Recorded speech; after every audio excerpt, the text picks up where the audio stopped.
અને પછી તો ગુજુ સહેલો પણ મળી ગયો, પછી વિડી જોગરાણા પણ આવી ગયા. તો સ્વાગત છે મારા નવા એક વ્લોગમાં. હું છું ગુજુ મેહુલો અને મિત્રો આપણે આજ જવાનું હતું બોટાદ મિત્રો. એ પાછું પ્રમોશન કરવા. હવારમાં કુતરા કેમ બસતા છે મને કઈ ખબર નથી પડતી. અને આવી ગઈ બોટાદ વાળી બસ અને તમારો ગુજુ મેહુલો આમાં બેસવાનો હે ને જવાનો હે બોટાદ પ્રમોશન કરવા. અને મિત્રો મારે તો ભાગ્ય જ ભમરાળા હે. આમ તો જો આવડી મોટી બસમાં મને બેહવાની ક્યાંય જગ્યા નથી મળતી. અને તમારા ભાઈ અડધી જ ટિકિટ કપાવી, 24 રૂપિયાની ટિકિટ લઈને પણ બેહવાનો તો મેળ આવી ગયો. અને પછી બોટાદ બાજુ ઉપડી ગયા લટપટ કાંઈ ન ઘટે ઓ ભાઈ.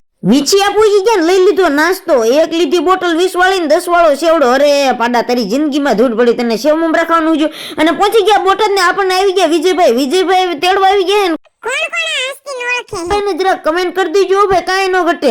અને ત્યારબાદ આવી ગયા હે મોટા હાંસતી. ઓહો કાંઈ ન ઘટે. એને પણ પ્રમોશન કરવાનું હતું. અને પછી તો વિજયભાઈ કે તમે બધા નાસ્તો તો કરાવવો જ પડે આપણા બોટાદમાં, એટલે કાંઈ ન ઘટે.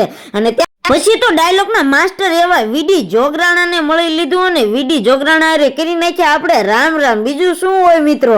અને પછી તો આપડા પથ્થુભાઈ મળી ગયા ભાઈ, કાંઈ ન ઘટે. પથ્થુભાઈ રીતે એવી મજા આવી ને બોટાદ ગુજ્જુ કલેક્શન માં આપણે પહોંચી ગયા હતા. અને પછી તો તમને ખબર જ છે આપણે રતન જ્યોત ફર્નિચર મોલ બોટાદ માં પહોંચી ગયા હતા. ને અહીંયા તમને 4 કોમ્બા અલગ મળવાના હે મિત્રો.